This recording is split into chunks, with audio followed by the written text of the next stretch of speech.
စိတ်ကျန်းမာရေးအလေးပေးဗပောင်းစုံစွာဆွေးနွေးအဖြေရှာအပိုင်းနှစ်ကနေကြိုဆိုလိုက်ပါတယ်မင်္ဂလာပါဆရာဒီအပိုင်းနှစ်မှာတော့စိတ်ကျန်းမာရေးပြဿနာတွေကိုရှင်းပြပေးပါဦးဆရာလက်ရှိကမ္ဘာကြီးမှာအဖြစ်များနေတဲ့စိတ်ကျန်းမာရေးပြဿနာတွေကဘာတွေဖြစ်မလဲဆိုတာလေးလည်းပြောပြပါအောင်ဆရာပိုင်းတစ်မှာတော့ဒီစိတ်ကျန်းမာရေးကောင်းနေဆိုတဲ့အခြေအနေတစ်ခုကဘယ်လိုမျိုးရေးချင်းနေပြည့်စုံအောင်လည်းပြောပြခဲ့တယ်ပြီးတဲ့အခါကျလို့ရှိရင်စိတ်ကျန်းမာရေးကလူတစ်ယောက်အတွက်ပေါ့နော်ဘယ်လောက်ထိအောင်ရေးကြည့်လဲဆိုတာကိုဆွေးနွေးပေးခဲ့တယ်ပေါ့နော်အဲ့တော့ဒီနေ့မှာတော့ပိုင်းနှစ်မှာစိတ်ကျန်းမာရေးပြဿနာအမျိုးမျိုးစိတ်ယောဂအမျိုးမျိုးနဲ့ပတ်သက်ပြီးတော့ဆွေးနွေးပေးသွားမှာပဲဖြစ်တယ်ပေါ့နော်ဆိုတော့စိတ်ပညာရှုထောင့်ညာပေါ့နော်အင်္ဂလိပ်လိုတော့ဆရာတို့ medical psychiatry လို့လည်းခေါ်တယ် mental health လို့လည်းခေါ်တယ်ပေါ့နော်အဲ့လိုမျိုးဒီစိတ်ပညာရှုထောင့်ညာဆိုရင်တော့စိတ်ကျန်းမာရေးပြဿနာတွေနည်းနည်းနားလည်လွယ်အောင်ပြောတော့စိတ်ယောဂတွေပေါ့နော်ဒါတွေကိုဆရာတို့ကအမျိုးသားအဖြစ်တော့ခွဲခြားထားတာရောပုံစံမျိုးစုံတော့ရှိတယ်ဒါပေမဲ့ဒီထဲမှာနည်းနည်းအားလုံးလည်းနားလည်လွယ်အောင်လို့တော့အမျိုးသား၄မျိုးခွဲပြီးတော့ဆရာရှင်းပြခြင်းတယ်ပေါ့နော်နံပါတ်1ကတော့ဗာလဲဆိုတော့ anxiety disorder လို့ခေါ်တယ် anxiety disorder ဆိုတာဘယ်လိုမျိုးပြောရလဲဆိုတော့စိုးရိမ်စိတ်များတာ ਨੇ ပတ်သက်နှီးနွယ်တဲ့ပြဿနာတွေပေါ့နော်ခုခေတ်ဆိုတော့ဒါလူတွေတော်တော်များများဖြစ်နေကြတယ်ပေါ့နော်ဥပမာပြမနေ့ရထားနဲ့ယုံသွားဖို့မမီမာတို့ကာပိတ်မာတို့ကာမရမာတို့ဒါမျိုးတွေပေါ့နော်ယုံရောက်ရင်ကိုယ့်ရဲ့ထက်လူကြီးကစူမာတို့ဈေးရောက်တဲ့သူတွေဆိုလဲ target မထိမာတို့ဒါမျိုးတွေပေါ့နော်ကိုမှန်းထားတဲ့ပမာဏလောက်မရောင်းရမှာမျိုးတွေမျိုးမျိုးသောစိုးရင်စိတ်တွေစိတ်ပူပန်မှုတွေထိုင်ဖြစ်နေကြတယ်ပေါ့နော်ပြီးတဲ့အခါကျတော့ဆရာတို့ဒီယောဂရည်နဲ့ပတ်သက်လို့ရှိရင်လူတွေကငါတကယ်ချင်းကတော့ကင်ဆာဖြစ်သွားပြီငါတော့ဘယ်တော့ကင်ဆာဖြစ်တော့မလဲမသိဘူးဆိုတော့အဲ့လိုပေါ့နော်မလိုလားအပ်တဲ့စိုးရင်ပူပန်မှုတွေမလိုလားအပ်တဲ့ဆရာတို့တရားသဘောနဲ့ပြောရင်ကြိုတွေးလိုတွေးပို့တွေးတွေပေါ့နော်မဖြစ်သေးတာတွေကြိုတွေးတယ်တကယ်ဖြစ်လားမဖြစ်လားမသိတဲ့ဟာတွေကိုလိုပြီးတော့တွေးတယ်တကယ်ဖြစ်တဲ့ပြဿနာထက်ပို့ပြီးတော့ပုံကြီးချဲ့ပြီးတွေးတယ်အဲ့လိုအမျိုးမျိုးသောဒီအတွေးတွေစိတ်ဖိစီးမှုတွေကနေပြီးတော့ဖြစ်လာတဲ့ဒီစိုးရင်စိတ်နဲ့ပတ်သက်တဲ့ယောဂတွေဒါ anxiety disorder လို့ခေါ်တယ်ပေါ့အဲ့ထက်မှာတခြားဒီကြောက်လန့်တဲ့ယောဂတွေလည်းပါတယ်ပေါ့နော် panic ဖြစ်တာတွေပေါ့ panic တို့ phobia တို့ဒီလိုခေါ်တယ်ပေါ့ဟိုမှာပဲတချို့တွေဆိုခွေးကြောက်တဲ့ယောဂတို့ငငယ်တုန်းကရေနစ်ခဲ့မှုတဲ့အခါကျတော့ရေမြင်တာနဲ့အရန်ကြောက်တာမျိုးတွေတို့ခွေးကြိုက်ခံမှုတဲ့အခါမှာခွေးမြင်တာနဲ့တအားကြောက်တာတို့အမြင့်ကြောက်တာတွေတို့ဒီလိုအလုံးပိတ်အခန်းတွေကိုကြောက်တာတို့မိုးချင်းတန်ကိုကြောက်တာတို့အဲ့လိုမျိုးရှိရပေါ့နော်ဆိုတော့အဲ့လိုပုံမှန်ထက်ပို့ပြီးတော့ဆူဆူဝါကြောက်တာမျိုးတွေပေါ့အမြင့်ရောက်တာနဲ့အမြင့်ရောက်တဲ့လူတွေကကြောက်ကြတာပေါ့နော်ဒါပေမဲ့အမြင့်ရောက်တာနဲ့ဟိတ်ပြီးအိမ်ကြီးပြက်လောက်အဲ့လိုမျိုးဖြစ်နေတာမျိုးတွေလည်းရှိရပေါ့တချို့လူတွေမှာဆိုလို့အလုံးပိတ်ခန်းတွေကိုရောက်တာနဲ့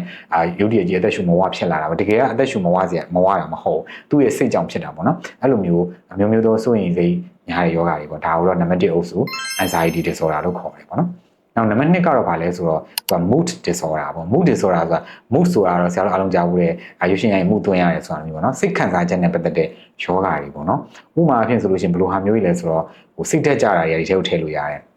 depression လို့ခေါ်တဲ့စိတ်တက်ကြယောဂတွေနောက်ပြီးတဲ့အခါကျလို့ရှိရင်ဒီ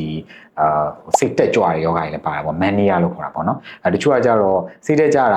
နဲ့ပတ်သက်လို့အရင်ဆုံးရှင်းပြရင်တော့စိတ်တက်ကြတယ်ဆိုတာမှလည်းအမျိုးမျိုးတော့ရှိတယ်စိတ်တက်ကြတဲ့ depression ကြောင့်ပြောမယ်ဆိုရင်depression ကိုဒီကာပေါ့နော်ချဲ့ပြီးပြောမယ်ဆိုတော့အများကြီးပဲအဲ့ထက်မှာတော့ဒီဘက်ခေတ်လူတွေတော်တော်များခံစားနေရတာတော့ဒီနေ့စဉ်ဘဝရဲ့မွန်းကျက်မှုတွေကြောင့်ပေါ့နော်စီးပွားရေးအဆင်မပြေတာတို့လူမှုရေးအဆင်မပြေတာတို့မိသားစုရေးတွေအဆင်မပြေတာတို့ဒါတွေကြောင့်စိတ်တက်ကြတာကြီးများတယ်ပြီးတဲ့အခါကျတချို့ကကြလည်းမျိုးရိုးလိုက်ပြီးစိတ်တက်ကြရတယ်လည်းရှိတယ်အဖေဒီမိတွေကစိတ်တက်ကြယောဂရှိလို့တာသမီတွေမှာပါသူများတက်ပြီးစိတ်တက်ကြတတ်တာတို့နောက်အဲ့လိုမျိုးမျိုးတော့ရှိရပါတော့ဒါပေမဲ့စိတ်တက်ကြရဲဆိုတဲ့အတိုင်းဆရာတို့ကလူတွေကိုကြည့်လိုက်လို့ဒီလူညာတယောက်ကစိတ်တက်ကြနေပြီဆိုရင်တမိုင်းမိုင်းတွေဖြစ်နေမယ်သူနဲ့မှမတွေ့တော့ဘူးစိတ်ညစ်နေမယ်ဒီလိုမျိုးရှိတယ်တချို့ကကြတော့သူစိတ်တက်ကြတ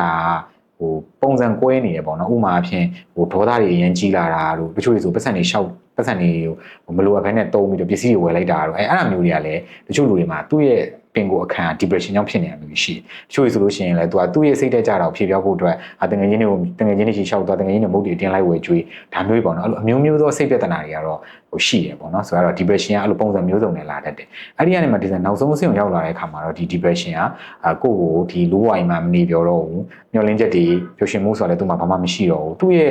သူကဘဝရှင်သန်ဖို့အတွက်သူ့မှာအကြောင်းပြချက်မရှိတော့ဘူးပေါ့အကြောင်းပြချက်မရှိတဲ့အခါကျဒီလိုးဝိုင်းနေရတာလကားပဲဆိုပြီးသူ့စိတ်ထဲမှာအဲ့လိုတွေးဝင်သွားပြီးတော့သူကဘဝတစ်ခုအဆုံးသတ်ဖို့ကြိုးစားတယ်ပေါ့နော်အဲ့ခါမှာ suicide လို့ခေါ်တဲ့ကိုယ့်ကိုယ်အဆုံးစီရင်နဲ့တက်တည်ရဆိုတဲ့ပြဿနာကြီးဖြစ်လာတယ်ပေါ့နော်ဒါနေ့စဉ်ကမ္ဘာနယ်ဝါမှာလည်းနေ့စဉ် suicide လုပ်နေတဲ့သူတွေအများကြီးပဲလှုပ်လိုက်ပြီးတော့အောင်မြင်သွားပြီးတော့ဘဝတစ်ပါးကူပြောင်းသွားတဲ့သူတွေရှိသလိုအချိန်မီဆရာတို့ဒါကယ်လိုက်လို့ရတဲ့သူတွေလည်းရှိတယ်ပေါ့နော်ဆိုတော့ဒါ depression ရဲ့ပြဿနာပေါ့နော်ဆိုတော့နောက်ပြီးစိတ်တက်ကြွတာပေါ့စိတ်တက်ကြွတာတော့ဆရာတို့လက်ရှိကာလမှာတော့ရှားရှားပါးပါးပဲတွေ့ဘူးပါတယ်တွေ့ဘူးလေရှားတယ်ပေါ့နော်အများအားဖြင့်တော့ depression ဖြစ်တဲ့သူတွေများတယ် depression ကတော့တအားများတဲ့ခါကျတော့တိတာတယ်ပေါ့နော် mania ကကြတော့လည်းဘယ်လိုမျိုးလဲဆိုတော့ तू ကလူတကာဒုက္ခရောက်ပြီးစိတ်ညစ်နေလဲ तू ကတော့ပြောနေရမယ်အဲ့လိုမျိုးပေါ့နော်ဆိုတော့မိသားစုထဲမှာအဆင်မပြေတွေဖြစ်နေတယ်စီးပွားရေးတွေအဆင်မပြေဘူးကျန်းမာရေးမကောင်းကြဘူးဒီလိုမျိုးဖြစ်နေလဲ तू ကအဲ့ဒါတွေနဲ့ပတ်သက်ပြီးတော့ तू စိတ်ထဲမှာတိတ်စိတ်မညစ်ဘူး तू က तू လှုပ်ရှားရှိရလုပ်တယ်တက်ကြွပျော်ရွှင်နေတယ်ပေါ့ဒါမျိုးပေါ့နော်အဲ့လိုမျိုးကတချို့ကျတော့တကယ်ကိုအကောင်းမြင်စိတ်ရှိလို့ဒီအခက်အခဲတွေကိုကြော်လားနိုင်စမ်းရှိလို့စိတ်ကိုပေါ့ပါနေနိုင်တာဒါမျိုးကတစ်မျိုးဒါစိတ်ကျန်းမာရေးကောင်းတဲ့သူရဲ့လက္ခဏာတချို့ကအဲ့လိုမဟုတ်ဘူးပေါ့နော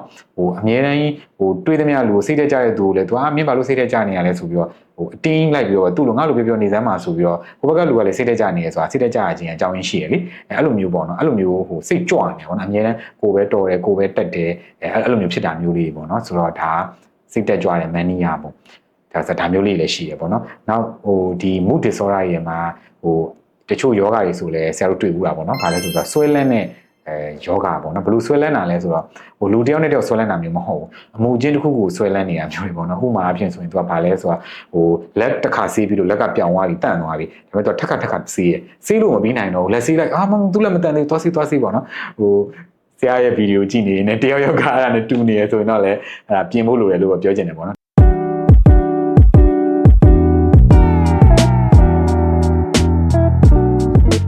်ဒါဆွဲလဲတာပေါ့တချို့ဆိုလို့ရှိရင်သူများသားနဲ့ထိလို့မရအောင်သူအရန်ယွန်တက်တာပေါ့နော်လုံးလုံးကျူးပေါ့နော်သူများချက်တာနဲ့သူများလက်နဲ့ထိတွေ့ကင်တွယ်ပြီးတော့ထားတာနဲ့အဲ့စားတော့ကိုသူလုံးဝမစားဘယ်လောက်ကြီးတန့်အောင်လုပ်ထားပါတယ်ပျော်ပျော်မရအောင်ပေါ့နော်အဲ့လိုအမျိုးစုံပေါ့နော်အဲ့ဒါကြီးလည်းပါတတ်တယ်ပေါ့နော်ဒါ mood disorder တွေမှာမျိုးမျိုးရှိရပေါ့ဆရာတို့ကအင်္ဂလိပ်လို OCD လို့ခေါ်တာပေါ့နော်ပြီးလို့ရှိရင်တချို့ကကြတော့ဘယ်လိုမျိုးတွေတွေ့ဘူးသေးလဲဆိုလို့ရှိရင်ဒီဆရာတို့အရင်တော့ဖြစ်ခဲ့တဲ့အဖြစ်အပျက်တွေကိုထပ်ဖြစ်မယ်ဆိုပြီးတော့ထင်တာမျိုးတွေပေါ့နော်အဲ့လိုအမျိုးမျိုးပေါ့စိတ်ပညာခေါ်တွေတော့အများကြီးရှိတယ်အဲ့တော့စိတ်ခံစားချက်ပုံမှန်မဟုတ်ဘူးဆိုတာကိုဒီဒုတိယအုပ်စုမှာထည့်ရမှာပေါ့နော်ပုံမှန်တဘာဝအရာကိုစိတ်ကျန်းမာရေးကောင်းတဲ့သူတွေလက္ခဏာမှာဟိုကစိတ်ညစ်စရာရှိရင်ညစ်တယ်ပျော်စရာရှိရင်ပျော်တယ်အဲ့လိုမျိုးစိတ်ရဲ့တဘာဝကအမြဲတမ်းပြောင်းလဲနေတာပဲဒါကပုံမှန်ပဲဒါပေမဲ့အဲ့လိုမဟုတ်ဘူးအဲ့လိုတည်းမဟုတ်ဘူးအလကားနေဘာမှမပြောရွှင်တော့ဘူးအမြဲတမ်းစိတ်တက်ကြတယ်ဘာမှမလုပ်ချင်မကိုင်ဖြစ်တယ်ဆိုရင်တော့ခုနစိတ်တက်ကြတဲ့ယောဂဆိုတာဖြစ်တယ်နောက်ခုနလိုကအကြောင်းပြချက်မရှိဘဲအမြဲတမ်းစိတ်တွေတွက်ကြပြီးတော့ဖြစ်နေရမျိုးကြလဲစိတ်တက်ကြတဲ့ယောဂဖြစ်တယ်ပေါ့ဒါတွေတို့ဒါဒုတိယအုပ်စုဖြစ်တဲ့ mood disorder တွေမှာထည့်လို့ရတာပေါ့နော်တတိယတစ်ခုကကျတော့သူကဘာလဲဆိုတော့တတိယတစ်ခုကတော့နည်းနည်းပြောရမယ်ဆိုတော့နည်းနည်းအကျဉ်းစားပေါ့နော်သူက psychosis ဆိုတဲ့အုပ်စုပေါ့ psychosis ဆိုတော့စိတ်ယောဂတကယ်ကိုစိတ်ယောဂရဲ့လို့တကယ်အရင်သိတာတဲ့ဒါလူတိုင်းကြည့်လိုက်တာနဲ့သိတယ်ပေါ့နော်ဒါဆေးယောဂဖြစ်နေရဆိုတော့သိတာတယ်အဲ့လိုအကျဉ်းစားယောဂတွေကိုတော့ဆရာတို့ကဒါတတိယအုပ်စုဖြစ်တဲ့ psychosis တွေကိုထည့်သူ့နာမည်က psychosis ဆိုဆေးယောဂအကျဉ်းစားတွေပေါ့နော်ဘယ်လိုဟာမျိုးလဲဆိုတော့ဒါ schizophrenia လို့ခေါ်တဲ့သူကစိတ်ကစင်ကလေးယောဂတွေပေါ့အခုထိလည်းရှိပါတယ်ဟိုးရင်ခေတ်တည်းကဆိုလဲဒါဆရာတို့ရုပ်ရှင်ဗီဒီယိုတွေဝတ္ထုတွေမှာလည်းဖတ်ဘူးတယ်နိုင်ငံတကာမှာလည်းရှိတယ်မြန်မာပြည်မှာလည်းရှိတယ်အခုလည်းရှိတယ်အဲ့ဒါတွေကကျတော့ဆရာတို့ကဒီလိုတာမန်လူဖွဲ့စည်းထဲမှာတိတ်မတွေ့ရအောင်ဘာကြောင့်လဲဆိုတော့သူတို့ကအဲ့လိုဖြစ်ပြီးဆိုတော့အဲ့လူနာတွေကစိတ်ုံရောက်တာများတယ်သူတို့ကတော်တော်ဆူဆူဝါးပေါ့နော်သူစိတ်ကစင်ကလေးယောဂတွေကဆရာကပြောတဲ့ဒုတိယအုပ်စုဖြစ်တဲ့ဒီ mood disorder တွေကစိတ်တက်ကြွတဲ့သူရောစိတ်တက်ကြတဲ့သူရောနှစ်ခုလုံးရဲ့လက္ခဏာရှိနေတယ်သူကစိတ်ကကြွလိုက်ချက်ချင်းစိတ်ကြွနေပြီဆို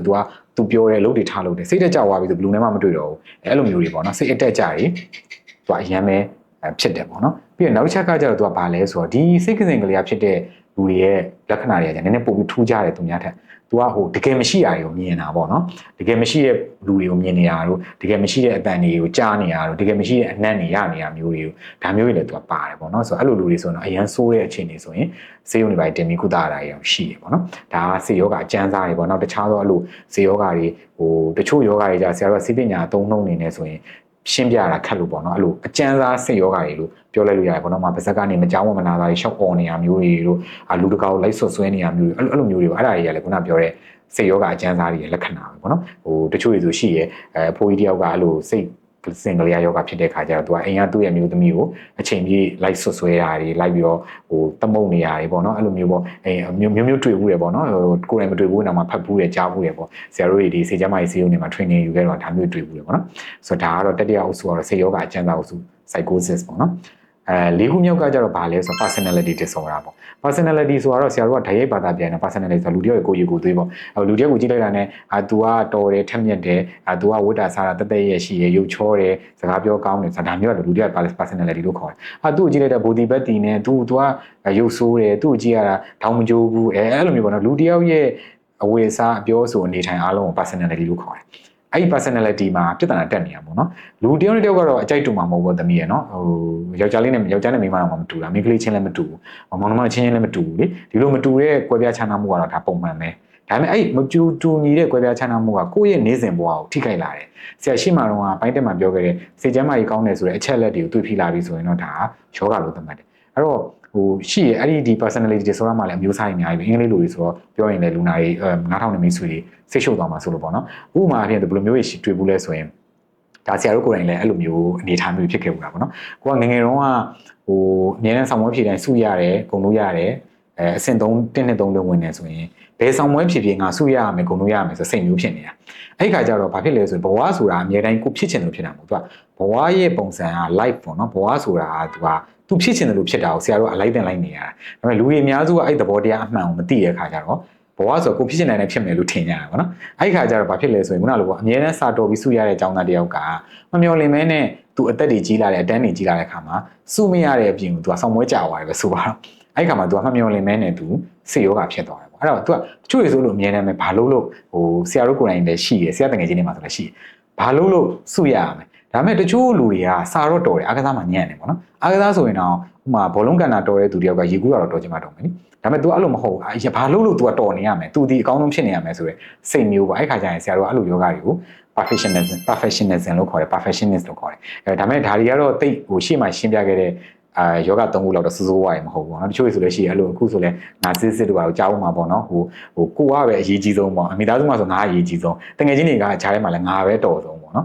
ငါပဲချော်ဆုံးပေါ့ကျန်တဲ့သူတွေကကိုယ်တငယ်ချင်းမကိုယ့်ရဲ့အချွေရန်နေပေါ့အဲ့လိုပုံစံမျိုးတွေဖြစ်နေတာမျိုးတွေဒါတွေအကုန်လုံးကတော့ဆရာတို့က personality disorder လို့ခေါ်တယ်ကိုယ်ကိုယ်သေးပိုင်းဆိုင်ရာဒီယောဂအုပ်စုတွေကိုထည့်လို့ရတယ်ဒါဆိုတော့ဆရာကရှင်းပြခဲ့တာအုပ်စုကြီး၄ခုရှိပါတယ်ဆိုတော့အဲ့ဒီအုပ်စုကြီး၄ခုကိုသိသွားပြီးတဲ့အခါမှာဒီအုပ်စုလေးစုကတော့နားထောင်လိုက်ရင်တော့တော်တော်များတော့ဒီလေးခုထဲမှာငါမပါဘူးလို့အားလုံးထင်ကြမယ်နော်ဒါပေမဲ့လူတွေအားလုံးမှာဖြစ်နေတဲ့စိတ်ကျန်းမာရေးပြဿနာနောက်ထပ်အရေးကြီးတစ်ခုရှိတယ်အဲ့ဒါတော့ဘာလဲဆိုတော့ trauma ပေါ့နော် mental trauma ပေါ့စိတ်ဒဏ်ရာတွေပေါ့အဲ့တော့စိတ်ဒဏ်ရာတွေဘယ်ကလာလဲလို့ကြည့်လိုက်တဲ့အခါကျတော့ဆရာကဒီ blog လေးကိုရိုက်ဖို့အတွက်ဒီစာတွေပြန်ဖတ်တယ် blog တွေပြန်ပြီးနားထောင်တဲ့အချိန်မှာစိတ်ဒဏ်ရာတွေဘယ်ကလာလဲဆိုတာကိုရေးပြထားတဲ့ပညာရှင်တွေရဲ့ဆောင်းပါးတွေဖတ်လိုက်ရတော့တော်တော်လေးလည်းကိုယ်တိုင်လည်းပုံနားလည်သွားတယ်ပေါ့နော်အဲ့တော့ဘာလဲဆိုတော့နံပါတ်1ကတော့မိသားစုတွေကြောင့်ရတဲ့စိတ်ဒဏ်ရာတွေအဲ့ဒါအဆိုးဆုံးပဲအဲ့တော့ဘယ်လိုမျိုးလဲဆိုတော့မိဘတွေကပေးရပါတော့ဆရာဆိုရင်အခုတရားမလို့ဆရာရှိမှစေကန်းလာပြရင်မိဘတွေကအရင်ပြောဆရာတိတာကျမကလေးဆုံးမလို့မရဘူးဘာညာဆိုတကယ်တော့ကလေးကိုဆုံးမလို့မရတာမဟုတ်ဘဲနဲ့မိဘကသူ့ရဲ့လောဘဖြစ်နေတာပေါ့နော်။ तू ကဒီကလေးကို तू ကဘယ်လိုထင်လဲဆိုတော့သူ့ကပညာကောင်းကောင်းမသင်ခဲ့ရအောင်အဲ့တော့ဒီကလေးကို तू ကအကြောင်းကောင်းကောင်းမှထားတယ်။ပတ်စံနေအများကြီးကုန်ခံနေကျူရှင်ကောင်းကောင်းနဲ့ထားပြီး तू ကအရန်စာတော်စေခြင်းတယ်။ဒါပေမဲ့ကလေးတယောက်စာတော်လားမတော်လားဆိုတာလည်းဒီအချက်လက်ကိုလွှမ်းမိုးတဲ့တခြားကိစ္စတွေအများကြီးရှိအဲ့ခါကျမိဘဒီကလေးကိုတအားဖိအားတွေပေးတဲ့ခါကျကလေးမှာစိတ်ဒဏ်ရာတွေရတာပေါ့နော်ဆိုတော့ဆရာဆိုလို့ကျင်တာတခါကျတော့ကလေးက तू ဝါသနာပါတာဘာလဲ तू ဘာဖြစ်ချင်တာလဲသူ့ရဲ့အရေးချင်းကဘာလဲဆိုတာကိုမိဘဖော်ထုတ်ပေးရမှာတကယ်ကအဲ့လိုဖော်ထုတ်ပေးရမယ် parenting ပေါ့နော်ဒီတွင်တင်ဆုံးမမှုပုံစံပေါ့အဲ့ဒါကိုနားမလည်တဲ့ခါကျတော့မိဘဆရာကျမတို့ကမိဘမြစ်တာနဲ့ပြောတာစေတနာနဲ့ပြောတာဆိုတဲ့စကားလုံးရဲ့အောက်မှာကလေးဖြစ်ချင်တာမဟုတ်တော့ဘဲနဲ့ကိုဖြစ်ချင်တာကိုပဲမိဘတွေကတောက်လျှောက်ဖိအားပေးနေတတ်တယ်ဆိုအဲ့ဒီခါမှာဘာဖြစ်လာလဲဆိုငငယ်တွေကမိဘကြောင့်ညာတဲ့စိတ်ဒဏ်ရာတွေတာသမီတွေမှာဖြစ်တယ်ပေါ့နော်အသက်ကြီးလာတဲ့ခါကျလည်းဥပမာဆရာတို့မြန်မာလူတိုင်းဝိုင်းဆိုလို့ရှိရင်တော်တော်များများမိဘပြောရင်နားထောင်အောင်မယ်ဆိုတာမျိုးဆရာတို့ကရိုက်သွင်းခံခဲ့ရတာပေါ့နော်ဒါပေမဲ့ခါကျတော့မိဘပြောတဲ့ဟာမှားနေရရှိတတ်တယ်ဒါပေမဲ့ဆရာတို့အိမ်မှာဆိုရင်ကိုယ့်ရဲ့မိဘနဲ့ပတ်သက်အများနဲ့ဆွေးနွေးရပေါ့နော်မဟုတ်ဘူးဒါလေးကတော့ဒီလိုလေးလုပ်လိုက်တာပိုကောင်းတယ်ဆိုတာမျိုးပေါ့အဲ့တော့ဆရာမိဘကကြာအဲ့လိုမျိုးလက်ခံနေသူတွေပါတယ်ပေါ့တချို့ကကြာမရအခုချိန်မှာဆရာတငယ်ချင်းတွေမှာဆိုရှိရမင်းကမဆရာမကလို့ထိုးဖို့မကလို့ဘာကြီးပဲဖြစ်ဖြစ်ငါပြောရပဲလုပ်ရမယ်ဆိုတာမျိုးအဲ့တော့မိဘတွေကနေပြီးခဲ့တဲ့စိတ်ထန်ရာတွေကတာသမီတွေမှာရှိတယ်ဒါကတော့မိသားစုကြောင့်ရတဲ့စိတ်ထင်ရပါတော့မိဘဆိုတော့ဆရာဒါနားလည်လို့ပြောလိုက်တာပေါ့နော်မောင်နှမချင်းချင်းပေးတာတွေလည်းရှိတယ်ဆွေမျိုးသားချင်းကနေပေးတဲ့စိတ်ထင်ရတယ်ပေါ့နော်ငယ်ငယ်တုန်းကခွဲခြားဆက်ဆံခဲ့ရတာတော့အမျိုးမျိုးပေါ့ဒီ family အကြောင်းဖြစ်တဲ့စိတ်ထင်ရတယ်ပေါ့နော်နံပါတ်2ကတော့ဘာလဲဆိုလို့ရှိရင်ဒီဘဝကြောင့်ရတဲ့စိတ်ထင်ရတယ်ဘဝကြောင့်ရတဲ့စိတ်ထင်ရဆိုတာဆရာတို့ကမိသားစုအပြင်ကိုထွက်ပြီးတော့ကျောင်းဆက်တက်တဲ့အရွယ်မှာကိုကြုံတွေ့ခဲ့တဲ့သူတွေပေါ့နော်တငယ်ချင်းကကိုကိုအကြောင်းမအနိုင်ကျင့်ခဲ့ရမျိုးတွေပေါ့နော်။မင်းကလေးတွေဆိုလို့ရှိရင်လည်းဒီ sexual abuse လုပ်ခံရတာရှိတတ်တာပေါ့နော်။လိမ်မိုင်းဆိုင်ရာစော်ကားခံခဲ့ရတယ်။ပါးစပ်နဲ့ပြောခံခဲ့ရတာတွေကိုဒီလေးရောက်စော်ကားခံခဲ့ရတယ်။ဒါတွေကိုဆရာတို့ကထုတ်ဖော်ပြီးတော့ဖြည့်ရှင်းခွင့်မရခဲ့တာတွေလည်းအများကြီးရှိတယ်ပေါ့နော်။အဲ့အမျိုးမျိုးပေါ့ဘဝဖြတ်သန်းမှုကြောင့်ရလာတဲ့ကိုကြုံတွေ့ခဲ့ရတဲ့လူတွေကြောင့်ပြီးရဲ့စိတ်ဒဏ်ရာတွေပေါ့နော်။နောက်ပြီးတော့လောကဒဏ်တွေပေါ့ခုလိုခေတ်ကာလမကောင်းတာတို့ဒီစီးပွားရေးတွေမကောင်းကြတာတို့နိုင်ငံရေးတွေမကောင်းတာတို့တဘာဝရောတဘာဝဘေးအန္တရာယ်တွေတို့နောက်ပြီးတဲ့ခါကျကုသယောဂါတွေကြောင့်တော့ပေါ့နော်။ယူတီရဲ့ကိုယ့်ရဲ့မိသားစုဝင်တွေဆုံးရှုံးသွားတာမျိုးတွေတို့ပြီးတဲ့ခါကျရင်မှတ်မျောလင်မဲနဲ့ကိုယ့်ရဲ့တငယ်ချင်းပေါင်းတဲ့နေဆုံးရှုံးသွားတာမျိုးတွေဒီလိုမျိုးဘဝပြီးရဲ့စိတ်ဒဏ်ရာတွေလည်းရှိတယ်။တတိယတစ်ခုကကျတော့ဘာလဲဆိုတော့ခုနဆရာပြောရတဲ့ဘဝရဲ့စိတ်ဒဏ်ရာရဲ့အခွဲလို့လည်းပြောလို့ရတယ်။ဒီအခုခေတ်မှာဆိုဆရာတို့အများဆုံးကြုံတွေ့ရတဲ့တဘာဝဘေးအန္တရာယ်တွေ အဲ့တော့အခုတဘာဝဘေးနေအကြောင်းဖြစ်တဲ့စိတ်တန်ရာတွေကလေတဲ့ကဘာနဲ့ဟိုကလူတွေတော်တော်များများမှာစိတ်ကျန်းမာရေးပြဿနာအနေနဲ့ရှိနေတယ်လို့ပြောကြတယ်ဆိုတော့ဘယ်လိုမျိုးလဲဆိုတော့အခုထားပါတော့အခုငလျင်တွေလှုပ်တယ်ပေါ့နော်ငလျင်လှုပ်တယ်ဆိုလို့ရှိရင်ဆရာတို့ကငလျင်လှုပ်တော့ကြုံပြီးတဲ့အချိန်မှာဘယ်နေရာရောက်ငလျင်လှုပ်တော့မှလားဆိုတဲ့စိတ်မျိုးကဖြစ်သွားတာစိတ်တန်ရာရသွားတာပေါ့နော်ဒီ natural disaster လို့ခေါ်တဲ့တဘာဝဘေးနေအကြောင်းရတဲ့စိတ်တန်ရာဘယ်သူမှလာလှုပ်တာမဟုတ်မိသားစုကလှုပ်တာလည်းမဟုတ်တငယ်ချင်းကလှုပ်တာလည်းမဟုတ်နိုင်ငံရေးစီးပွားရေးအကြောင်းလည်းမဟုတ်ဘူးဒီတဘာဝဘေးနေအကြောင်းဘယ်လို့မှမျှော်လင့်မထားတဲ့တဘာဝဘေးနေအကြောင်းဖြစ်သွားတာပေါ့နော်ဆိုတော့တချို့တွေကြတော့ပို့ပြီးတော့အဲ့မှာစိုးတာမိသားစုဝင်တွေအကုန်လုံးကဒီတဘာဝဘေးနေတစ်ခုခုမှပါသွားတယ်ကိုတယောက်တည်းအသက်ရှင်ကြံခဲ့တယ်ဒါမျိုးတွေတကယ်လက်တွေ့ဘဝမှာရှိတယ်အဲ့ခါကျတော့သူက survival gift လို့ခေါ်တာပေါ့နော် survival gift ဆိုတာဘာပြောရလဲဆိုတော့ကိုကအသက်ရှင်ကြံခဲ့ပြီမယ်အဲ့အသက်ရှင်ကြံခဲ့တဲ့အပေါ်မှာစိတ်ဘယ်လိုခေါ်မလဲပေါ့နော်ကို့မှာအပြစ်ရှိရလို့ခံစားရတာ survival gift ဆိုတာငါမိသားစုတွေအကုန်လုံးနဲ့ငါတေဝိုင်းအကောင်းသားဆိုစိတ်မျိုးဖြစ်ပြီးတော့ तू ကဘဝတက်တာမှာဒီဟာကြီးကို trauma အနေနဲ့ traumatize ဖြစ်ပြီးတော့ဒဏ်ရာအနေနဲ့ तू ကတိတ်ဆောင်သွားတာမျိုးရှိတယ်အဲ့တော့ပြီးတော့ဆရာတို့ဒီသုတေသနစာတမ်းတစ်ခုမှဖတ်ဘူးလားဆိုရင် तू ကဒီဒုတိယကမ္ဘာစစ်ပေါ့နော်ဒုတိယကမ္ဘာစစ်တစ်ကမ္ဘာလုံးမှာဒုတိယကမ္ဘာစစ်ဖြစ်တဲ့အချိန်မှာမိသားစုတွေကကွဲကုန်တယ်တချို့တွေစစ်ထဲမှာတည်သွားတယ်ဘုံကျဲခံပြီးတည်သွားတယ်တနိုင်ငံနဲ့တနိုင်ငံဒီမှာပေါ့ကိုယ့်ရဲ့မိသားစုဝင်တယောက်ကဒီဒုတိယကမ္ဘာစစ်မှာစစ်သားအနေနဲ့ပါသွားတယ်ပြန်မတွေးတော့ဘူးတည်ပြီဆိုပြီးသတ်မှတ်ထားတယ်နောက်အကြမ်းကြာမှပြန်တွေ့ရမျိုးအမျိုးပေါ့နော်အဲ့လိုမျိုးဒီကမ္ဘာစစ်ကြောင့်ဖြစ်တဲ့စိတ်တန်ရာတွေအားတဲ့အဲ့ဒီအသက်ကြီးတဲ့အထိအဲ့ဒီအဖိုးကြီးတွေဖွားကြီးတွေမှာစိတ်ကျန်းမာရေးပြဿနာအနေနဲ့အသက်ကြီးတော့မှပေါ့နော်စိတ်တက်ကြယောဂတွေဖြစ်တယ်အုံနောက်တွေကျုံလာတယ်တို့အဲဇိုင်းမားတွေဖြစ်တယ်တို့ဆိုတဲ့ခါမှာလည်းဆရာတို့အဲ့လူတွေရဲ့ယောဂရာဇဝင်မြည်ကြည့်လိုက်တော့မှသူတို့ကဒီဒုတိယကမ္ဘာစစ်တုန်းကသူတို့မိသားစုကဒီစစ်ကြောင့်ပေါ့နော်စိတ်တန်ရာဖြစ်ခဲ့ရတာကိုတွေ့ရတယ်ဆိုပြီးတော့ဒါမျိုးလေးတွေရှိတယ်ပေါ့နော်ဆိုတော့အဲ့လိုတဘာဝဘေးရနေတို့နောက်ဒီဗာလဲဒီတဘာဝဘေးရနေတို့စစ်တို့ကြောင့်ဖြစ်ခဲ့ရတဲ့စိတ်တန်ရာတွေပေါ့နော်ဆိုတော့အဲ့တော့ပြောမယ်ဆိုတော့စိတ်တန်ရာတွေအများကြီးပ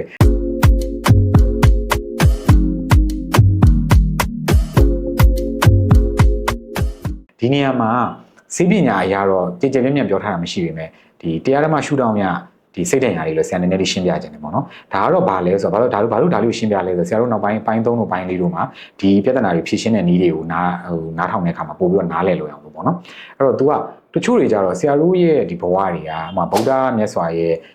့စုဆုံးမချက်အရာဆိုလို့ရှိရင် तू ကအတိတ်ဘဝနဲ့အနာဂတ်ဘဝတွေရှိရလို့ယုံကြည်ရပေါ့နော်ဗုဒ္ဓဘာသာဝင်တွေကတခြားဘာသာဝင်တွေမှာလည်းရှိရပေါ့နော်အဲ့ဒီခါကျတော့ तू ကလူတယောက်ကဒီဘဝမှာဖြစ်နေတဲ့သူ့ရဲ့စိတ်တန်ရာတွေကတခါကြရင်ဒီဘဝတစ်ခုတည်းနဲ့ဖြေချလို့မရအောင်ပေါ့နော်ဥပမာအဖြစ်ဆိုလို့ရှိရင်ဟိုတလောကမျိုးသားတယောက်စီကန်းလာပြရတယ်ပေါ့နော်သူ့ရဲ့ယောဂရာဆိုရင်အမတန်မှထူးခြားတယ်သူကဘာလဲဆိုတော့သူကသွေးပေါင်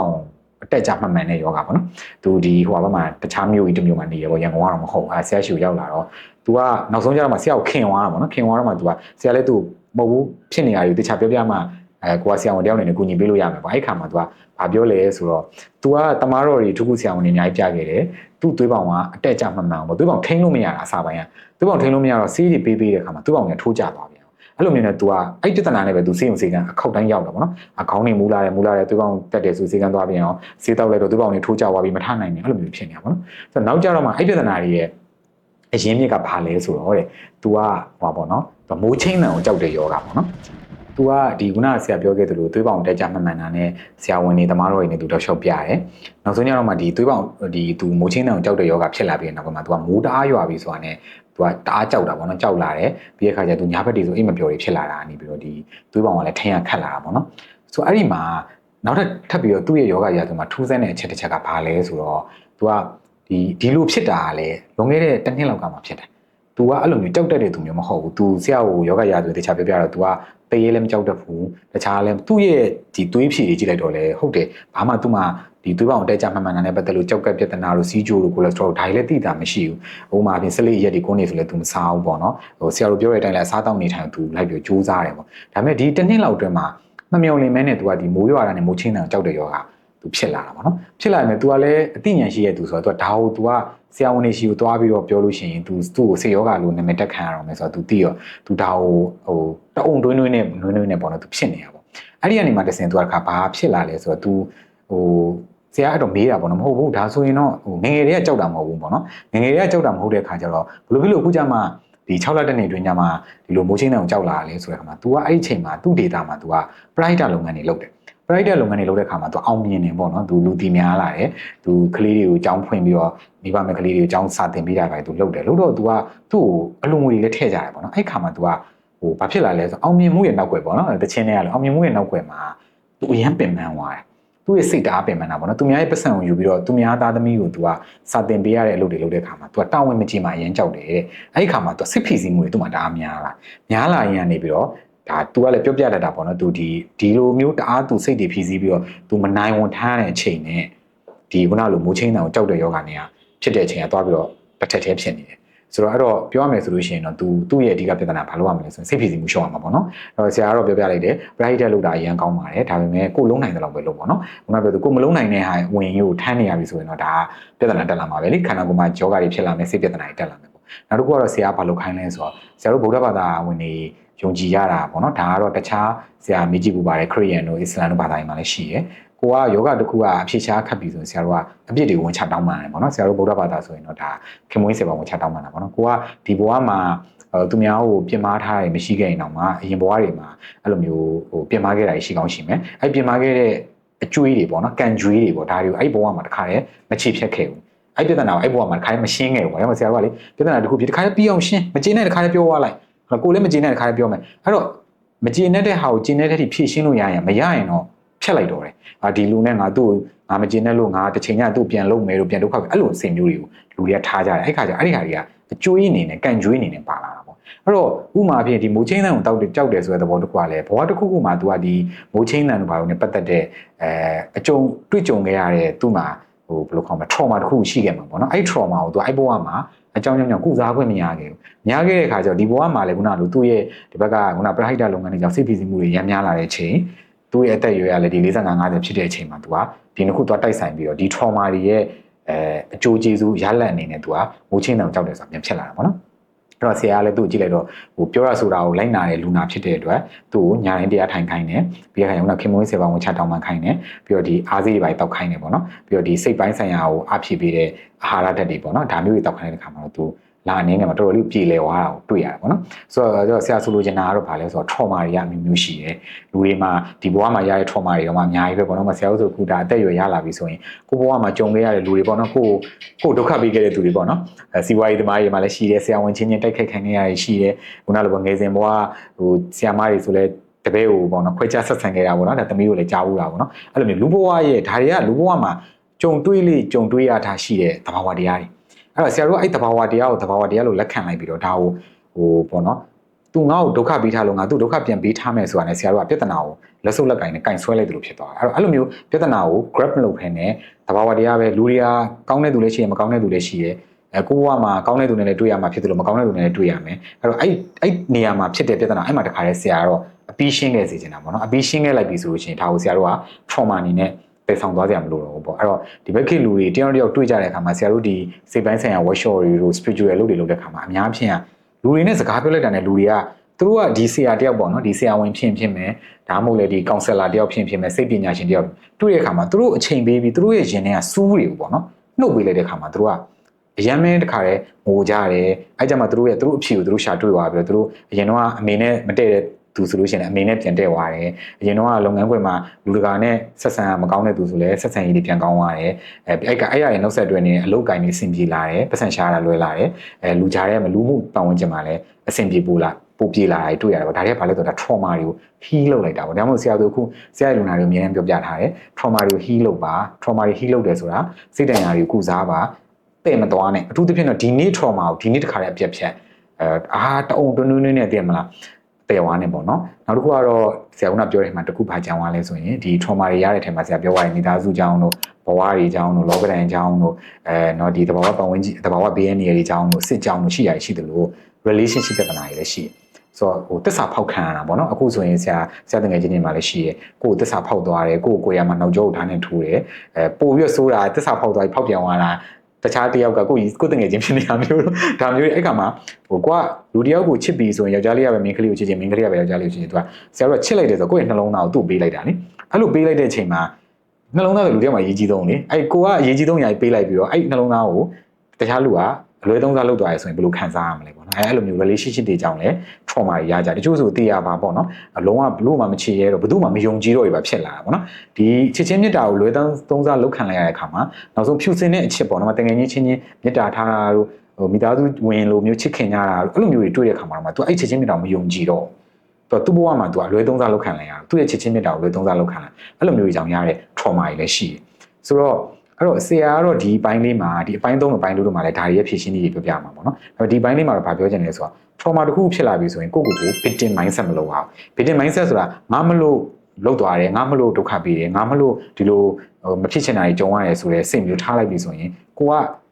ဘယ်လိုခေါ်မလဲ victim mindset ဖြစ်သွားတယ်ပေါ့ victim mindset ဆိုတာကတော့ကိုကနစ်နာသူပုံစံမျိုးကိုယူလိုက်တာပေါ့အဲ့လိုနစ်နာသူစိတ်မျိုးမထားဘဲနဲ့ empowerment mindset ပေါ့ empowerment mindset ဆိုတာဘာလဲဆိုတော့ဟုတ်ပြီဒီခက်ခဲတွေကငါတယောက်တည်းကြုံရတာမဟုတ်ဖောက်ပြန်တဲ့တက်တဲ့သူကတော့ဖောက်ပြန်မှာပဲသူများကိုဒုက္ခပေးတဲ့သူဆိုတာဒုက္ခပေးမှာပဲတဘာဝဘေးရနေဆိုတာလည်းကြုံရင်ကြုံမယ်မကြုံရင်မကြုံဘူးဘယ်သူမှတော့မကြုံရင်စစ်ဆိုတာလည်းသူကဒုတိယကမ္ဘာစစ်ကြီးဖြစ်တာပဲကိုလုပ်တာလည်းမဟုတ်အဲ့လိုမျိုးပေါ့နော်မိသားစုဝင်ဆိုတာလည်းအဖေတွေမေတွေဆိုတာကိုယ်မွေးထားတာဆိုတော့သူတို့လည်းသွားပြီးပြုပြင်ပြောင်းလဲဖို့ဆိုတာမလွယ်ဘူးအဲ့လိုမျိုးတဘာဝတရားဆိုတဲ့ဟာကိုမြင်အောင်ကြည့်ပြီးတော့ကိုယ့်စိတ်ကိုယ်ပဲကိုအေးချမ်းအောင်နေတာပေါ့အဲ့ဒါလေးတွေတော့ဆရာတို့နောက်ပိုင်းနေမှာဆက်လက်ပြီးဆွေးနွေးမယ်အဲ့လိုနည်းနဲ့ victim mindset မှသည် victim mindset ဆိုတာကိုကနော်ဘာနစ်နာသွားတဲ့သူရဲ့စိတ်ကနေ empowerment mindset လို့ဆိုရဲခေါ်တယ်ခွန်အားပြည့်တဲ့သူရဲ့စိတ်နေသဘောထားမျိုးရအောင်လေ့ကျင့်မယ်ဆိုရင်တော့ဒီစိတ်တန်ရာတွေကကုစားနိုင်အောင်တွေ့ရတယ်ပေါ့နော်ဆိုတော့ဒါဒီအပိုင်းနှစ်လေးမှာတော့အမျိုးမျိုးသောစိတ်ကျန်းမာရေးပြဿနာတွေဆေးရောဂါတွေနဲ့ပတ်သက်ပြီးတော့ဒါအများကြီးပြောပြပေးခဲ့တာပဲဖြစ်ပါတယ်မှတ်မိလို့ရှိရင်တော့ထပ်ခါပြန်ကြည့်ဖို့အတွက်တောင်းဆိုချင်ပါတယ်အားလုံးနဲ့နောက်ပိုင်းနေမှာပြန်လည်ဆုံတွေ့ပါမယ်ဟုတ်ကဲ့ပါဆရာအခုလိုပြည့်ပြည့်စုံစုံပြောကြားပေးသွားတဲ့အတွက်ဆရာကိုလည်းကျေးဇူးအများကြီးတင်ရှိပါတယ်ရှင်ကျေးဇူးပါခင်ဗျာ